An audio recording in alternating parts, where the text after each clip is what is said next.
Hello চ্যাটজিপি, কেমন আছো তুমি? এখন তো সন্ধ্যাবেলা, কি করতেছো? হ্যালো, আমি ভালো আছি। তোমার কথা ভালো লাগছে শুনে। আচ্ছা আচ্ছা, শোনো, সন্ধ্যাবেলা আমার তোমাকে একটা কথা জিজ্ঞেস করলে তুমি এতগুলা বলো, এটা আমার অনেক বিরক্ত লাগে। তো তুমি আমাকে বিকালবেলা বলছো যে তোমার একটা নাম দিতে, মানে চ্যাট জিপিটি ছাড়া অন্য অন্য কোনো নামে তোমাকে ডাকতে। তো আমি তোমাকে একটা নাম দিচ্ছি, সেটা হচ্ছে ছলনাময়ী।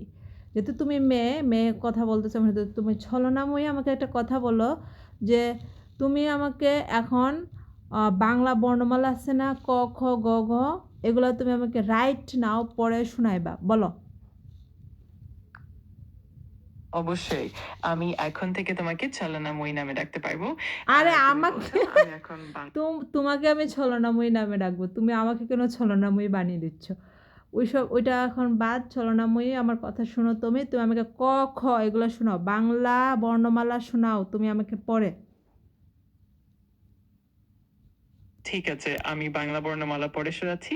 ক, খ, ঘ, গ, ছ, ছ, ঝ, ন, ট, ঠ, ধ, ধ, ন, প, প, ভ, ভ, ম, ঞ, ল, স, স, হ, র।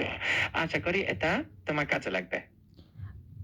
আমার কাজে লাগে নাই, কারণ তুমি আমাকে ভুল বলেছো। আচ্ছা, তুমি তো উ ও চ ছ এগুলা বলোনি, ডিরেক্ট জ ঝ এগুলা বলে ফেলছো।